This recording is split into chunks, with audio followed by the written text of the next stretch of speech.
Hi friends, is sorry cinema bus அப்டேட்டில் ஒரு சூப்பர்பான ஒரு அப்டேட்டோடு வந்திருக்குங்க.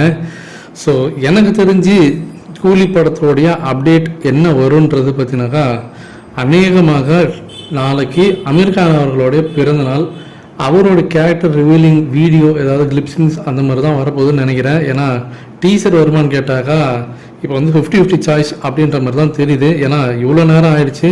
இன்றைக்கி ஈவினிங் டீசர் அனௌன்ஸ்மெண்ட் கொடுத்து நாளைக்கு ஈவினிங் டீசரை ரிலீஸ் பண்ணுவாங்களான்றது எனக்கு தெரியல. ஸோ மேபி அமீர் கான் அவர்களோட கேரக்டர் ரிவீலிங் பற்றின வீடியோ, பிடிஎஸ் இல்லை அந்த மேக்கிங் வீடியோ மாரி அது ஷூட்டிங் ஸ்பாட் வீடியோ தான் வரப்போகுது எனக்கு தோணுது. ஸோ வெயிட் பண்ணி பார்ப்போம். நாளைக்கு லோகேஷ் கனகராஜாவோட பிறந்தநாளும் கூட. இது வரைக்கும் சன் பிக்சர்ஸ் எதுவுமே அவங்க அஃபிஷியலாக சொல்லலைன்னும் போது நம்ம யோசிக்கணும். ஸோ பார்ப்போம் அவங்க என்ன பண்ணுறாங்க பார்ப்போம், இன்னும் டைம் இருக்குது. ஆனால் முக்கியமான விஷயம் என்னென்னாக்கா, கூலி படத்தை விட நம்ம ஜெயிலர் செகண்ட் பார்ட்டுக்கு ஒரு விஷயம் அதிகமாக இருக்குது. என்னென்னா, அந்த எதிர்பார்ப்பு ஒரு பக்கம் அதிகமாக இருக்குது. சன் பிக்சர்ஸ் தாராளமாக அந்த படத்துக்கு வந்து செலவு பண்ணுறதுக்கு ரெடியாக இருக்காங்க.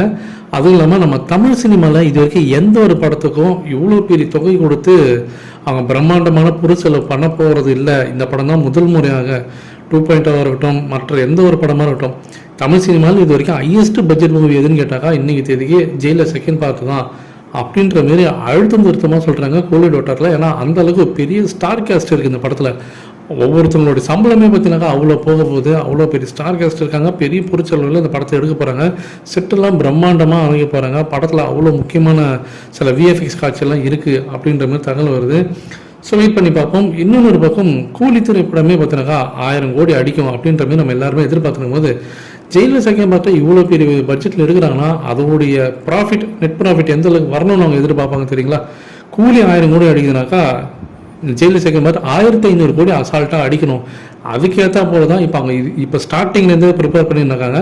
ப்ரீ ப்ரொடக்ஷன்லேருந்தே அப்படி தான் அவங்க வந்து ரெடி பண்ணியிருக்காங்க. அந்த படத்தை அப்படி தான் ப்ராஜெக்டும் பண்ணியிருக்காங்க. ஸோ படம் வந்து பார்த்தீங்கன்னாக்கா வேறு லெவலில் இருக்க போது ஒரு மெகா டார்கெட் ஃபிக்ஸ் பண்ணிருக்காங்க. 1500 கோடி அசால்ட்டாக அடிக்கணும். கூலி 1000னாக்கா ஜெயிலர் செகண்ட் பார்ட் 1500 கோடி தான் அவங்க டார்கெட், சன் பிக்சர்ஸோட டார்கெட். இதை பற்றி உங்களுடைய கருத்து என்ன? இந்த படம் அடிக்குமா? ஜெயிலர் செகண்ட் பார்ட் அடிக்குமா? அதுக்கு பொட்டன்ஷியல் இருக்கா அப்படின்றது கீழே சொல்லுங்கள் ஃப்ரெண்ட்ஸ்.